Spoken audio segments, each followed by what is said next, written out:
Hello, my name's Dean Levers. I'm a creative practitioner based in Leicestershire, and my practice centres around photography and photographic practices. So a large percentage of my work is from commissions, so I'll be employed by a variety of clients to produce images for whatever they need. So that ranges from things like weddings through to portraits of people that they may want to use for things like LinkedIn profile pictures, or if they're an actor, they may want headshots.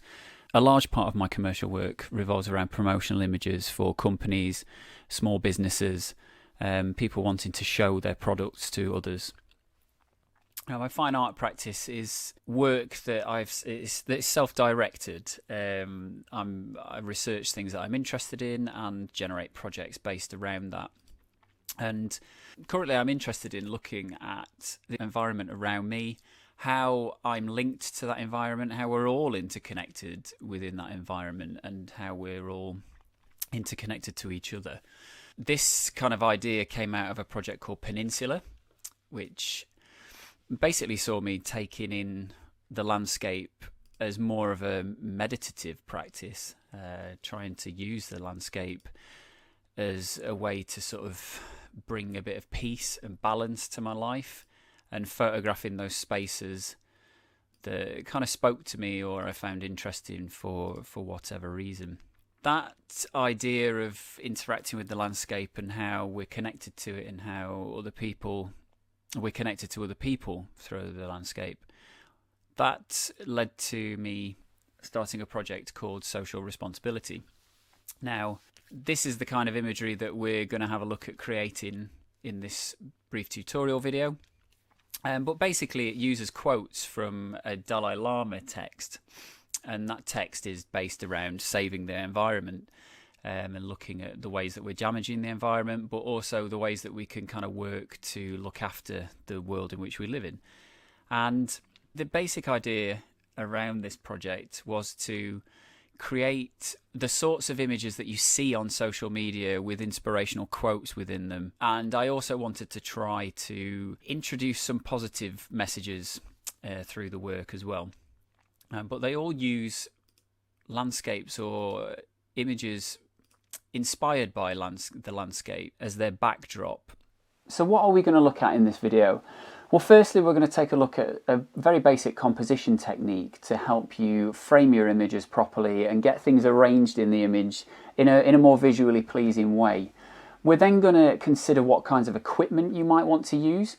And, don't worry if you've not got a really expensive camera and access to loads of kit, because the techniques that we're going to look at can be done on a smartphone or a very, very basic point and shoot camera. So please don't feel like you have to have lots of expensive kit at your disposal. I'm just going to run you through the sorts of things that I would use out and about while taking landscape images.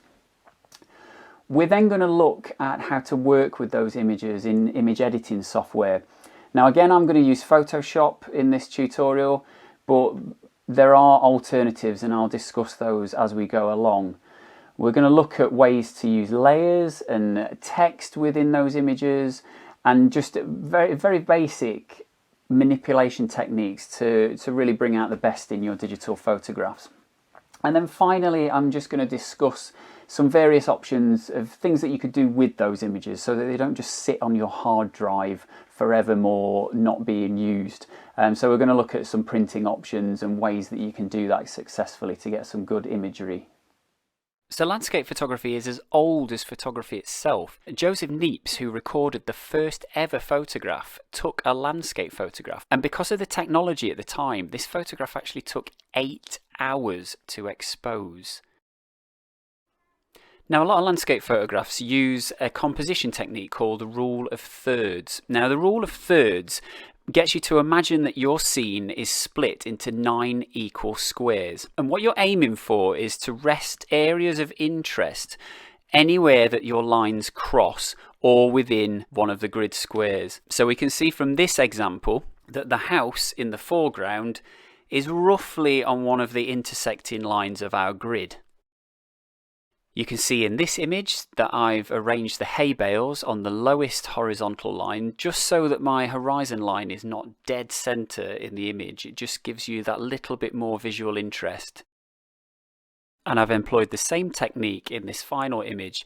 I've kept the horizon line on the lowest horizontal line, but I've also tried to make the humps of the hills on the right hand side of the image sit on the intersecting lines. However, there are no hard and fast rules about composition. Sometimes a composition just works and it doesn't follow any of the kind of rules, so don't worry too much about it. These are just kind of little things to bear in mind whilst you're making your images.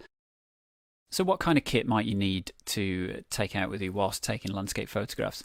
Well, really, if you're using SLR camera, you're going to need a fairly sturdy bag, and preferably if you're out in all kinds of weathers, you want something that's either waterproof or you need to get yourself some kind of waterproof covering to put over the bag.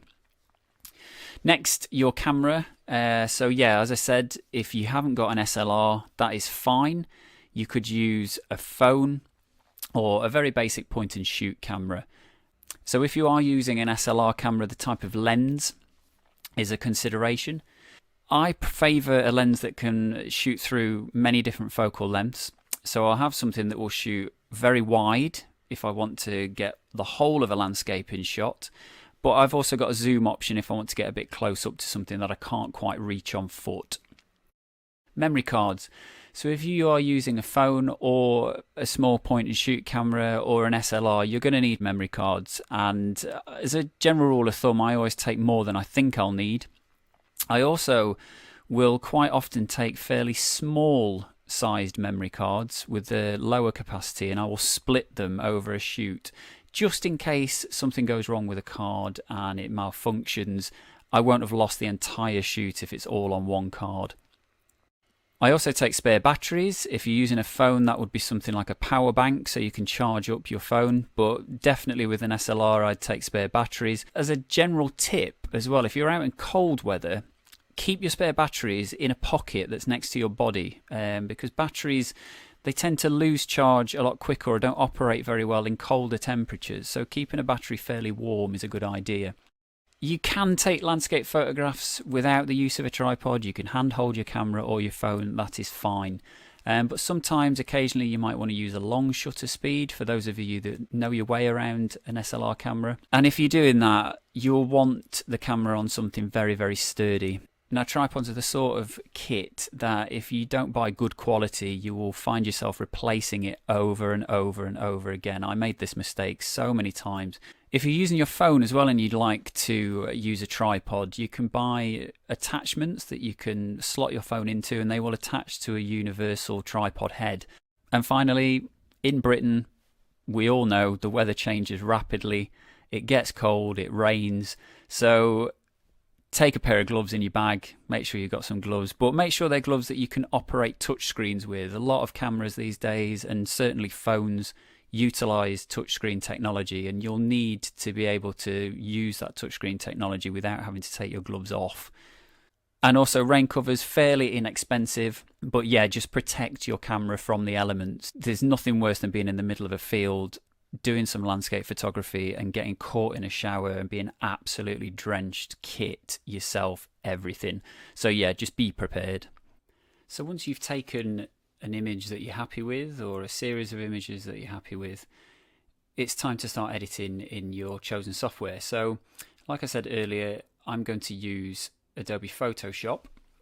Now, Photoshop is not the only image and editing software on the market. There's lots more. Photoshop obviously costs money, and now Photoshop is on a subscription basis as well, so you have to pay monthly for it. And not everybody can afford to do that. So there are viable alternatives. The most popular is an open source software called GIMP, which is completely free to use, is updated for free, and it's basically worked on by a network of enthusiasts that try and improve the software. And it has lots and lots of the same features as Photoshop, but you don't have to pay for that. Okay, so this is the main Photoshop layout. So it may look slightly different if you're not using a Mac, but everything is largely the same. So down the left hand side here we've got the tools palette, all the different kinds of tools you can use to manipulate your images. And at the very top panel we've got the tool options. So every tool you select will bring up a separate series of options at the top of the screen here. And then down this right hand side, we have all our different palettes to really start to work into our images. So the ones that we're going to be concerned with today are the adjustments palette here and the layers palette down at the bottom. Now, if for any reason you can't see those on your version of Photoshop, it's likely that they're not switched on. So if you click window, you can add the various different windows that you might need. So layers is there and adjustments up at the top there as well.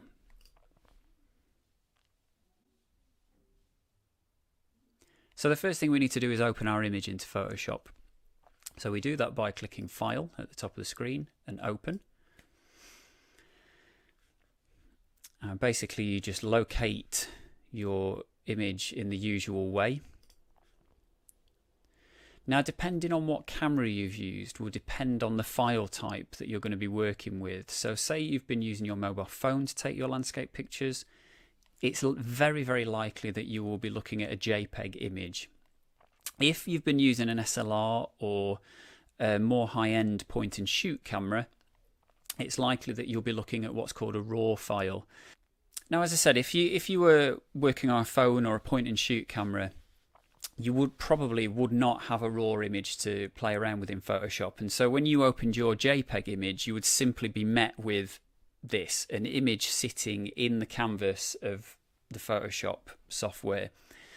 So I've left this image untreated now. It's as it was taken. And what we're going to do is apply some adjustments. Okay, so the image is in Photoshop. We're ready to start manipulating it. And the reason we're using these adjustments on this side are that every time you click one of these adjustments, it creates a new layer down the bottom. Now, the reason we want to work on layers and not on the actual image layer is that if we're working on the image layer, we're kind of if we're working on the image layer, we are destroying that original image technically. And if we save over that original image, then it is gone. So a non-destructive way of working is utilizing layers. So the first layer I like to always check is levels. It's a very simple way of just checking the exposure and making sure that everything looks right and well balanced in your image. So these sliders control various aspects of your photograph. So this one on the left here, the darker one, controls all the dark elements of your image. This one on this side controls the lighter elements of the image. And the one in the middle controls what's called your midtones. So that's everything in between. So really what you want to try and do with these sliders is nudge them just up to where the histogram is starting to curve. And that will balance everything to a certain extent. I mean, this is where it comes into personal preference, you know. And I think these bits in the middle here look a little bit too light, so I think I'll play around with the midtones there, just to bring back a bit of that darkness. So once we're done, we click that to pop that back in. And if at any point you want to see what it looked like originally to what it now looks like with the layer intact, just click the eyeball next to the layer and you can see that is without any treatment. Now it looks a little bit more punchy, just with those few tweaks.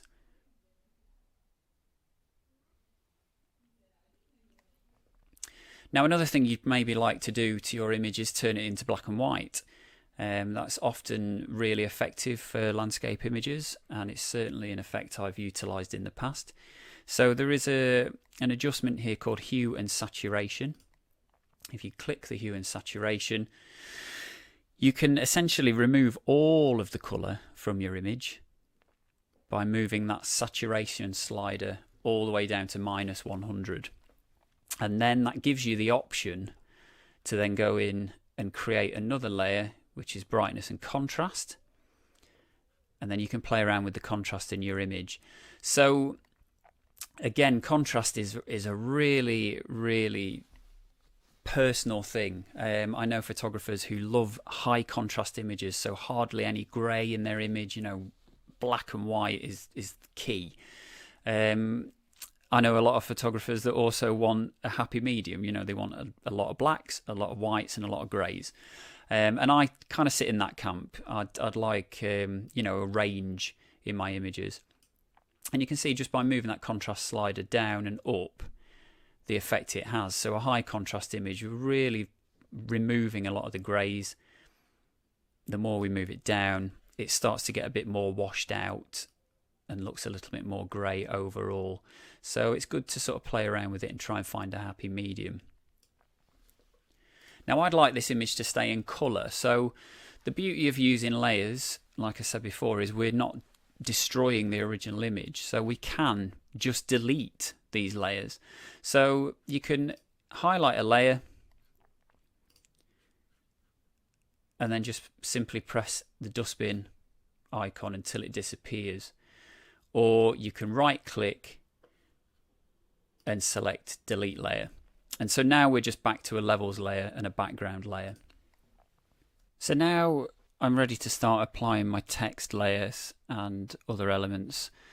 So if I just show you what my finished image and my project looks like, you can see that there's a very faint outline of a shape underneath the writing. And that just helps the text to pop off the background a little bit more, doesn't get lost in those trees. So to create a shape, you need to select the shape tool down the left hand side and just draw that out and try and get it as central as possible. You should get some guidelines. There we are, there's our shape has appeared, and that's appeared as a separate layer now.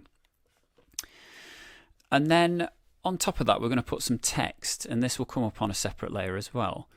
So if we click our text tool, and what we want to do is just draw that text box just that little bit bigger for now, so we're not accidentally clicking on anything. And then we are going to put our text in and just simply type it. So you can pick your own quote, you could pick a message if you want to give your image or send your image as a gift to somebody. But we need to get that into position now, and we need to maybe change the font as well that we're using. So if I click into that text using the text tool, I can highlight that. It probably needs to be a bit bigger. Now you'll notice on the options menu at the top here that it only goes up to 72 as the size, but you can click into that and type in your own values. So put the number in and hit enter. That's slightly too big. I'll go down to 110. And also if you think there's too many words on one particular line, you can go in there and edit it by hitting enter and just moving things to different lines. And I'm just going to select all that text by clicking and dragging, and I want to just change the font. So there are many fonts already installed on your system. They're known as system fonts. Kiona is a font that I selected for my project, which is actually a little big now. Change that.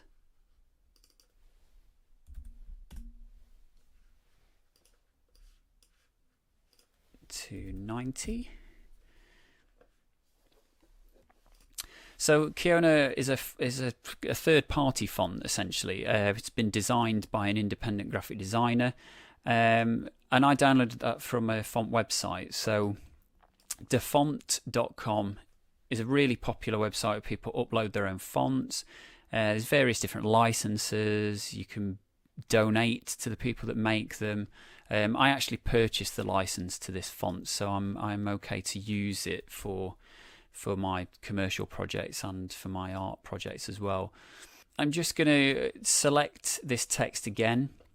I want to just move that into position. So you'll notice that whilst I've got that layer selected and the text selected, if I move my mouse down, you can see that the pointer changes from a cursor into this arrow with a little crosshair. Now if I click and hold my mouse button and drag, I can drag my text into position. Now I'm still getting a little bit of that text just falling outside, so I'm gonna just move that one down, select again, and I'll take this down to 85 and then reposition that again. Okay, so I'm happy with that, but now I've lost most of my background, the image, you know, the thing that we took in the first place to be part of this photograph. So if we select our rectangle layer again, you can see it's highlighted. We can now start to just manipulate this to see a little bit more of the image underneath.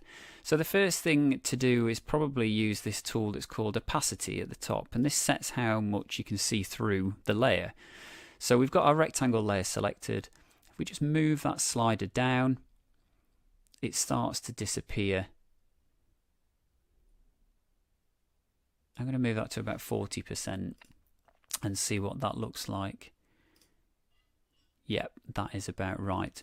Now, what we can also do is we can use part of our backdrop as a way to make this blend in by changing the colour.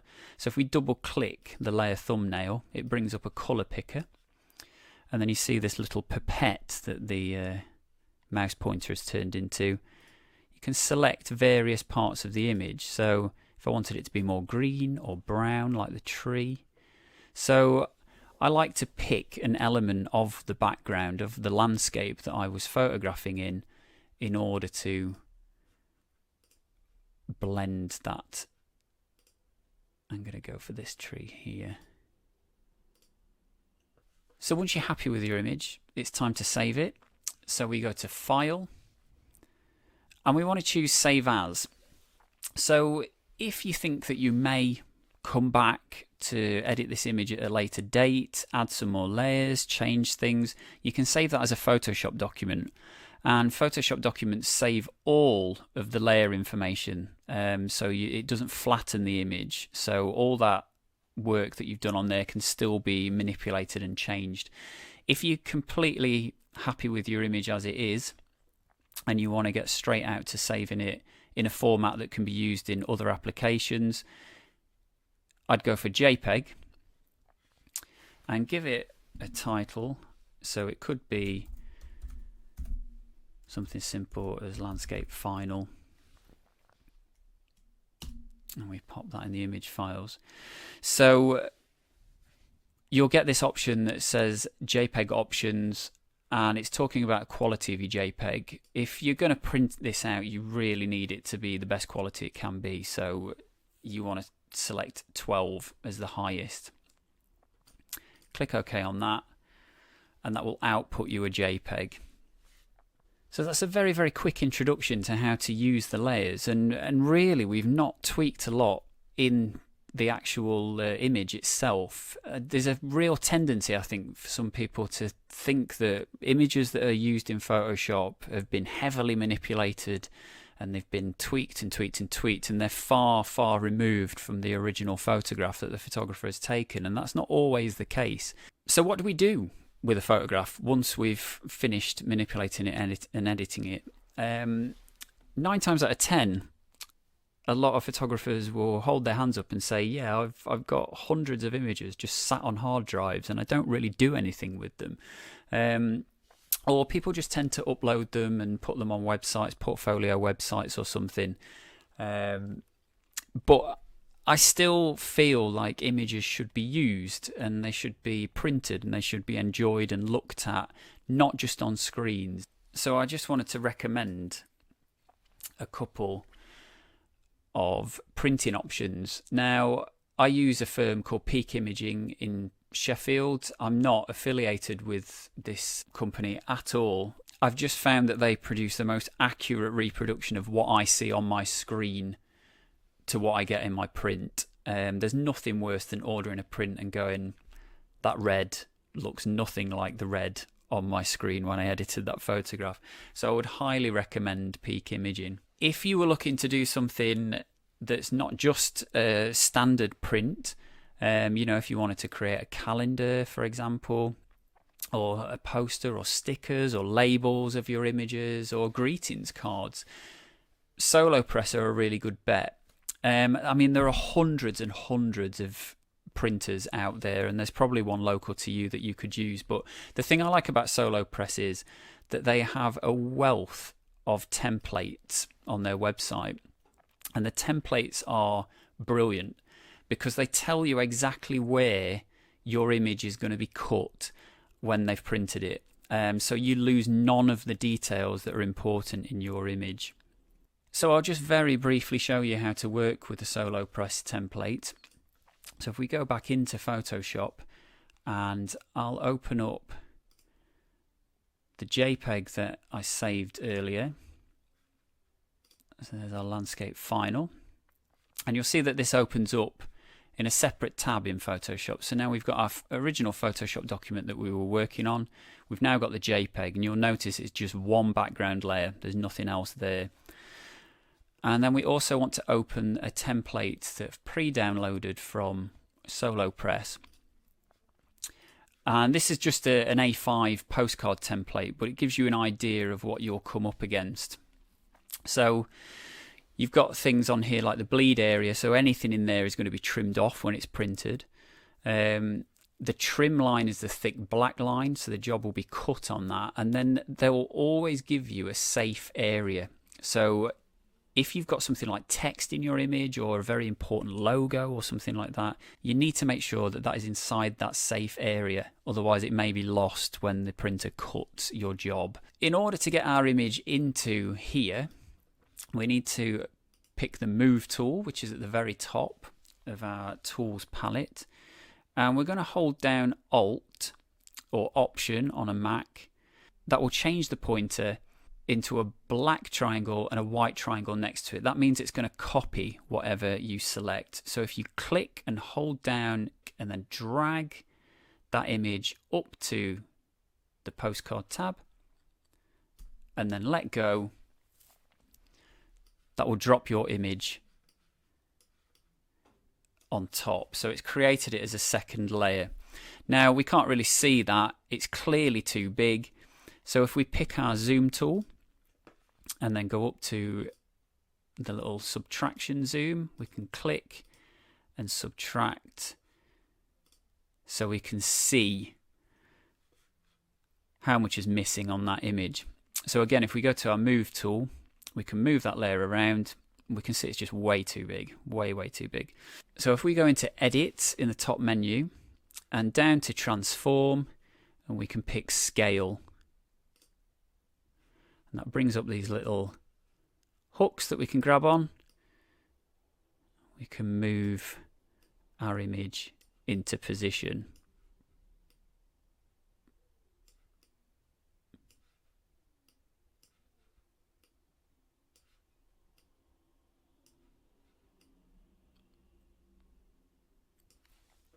Okay, so a good way to check if you're within the boundaries is to select the photographs layer and just change the opacity. So we can see that I'm still kind of outside there, but I could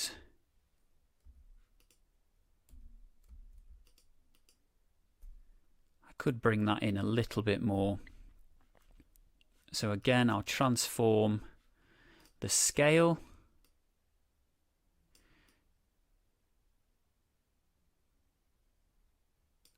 And there we are. I think all of my information is in there.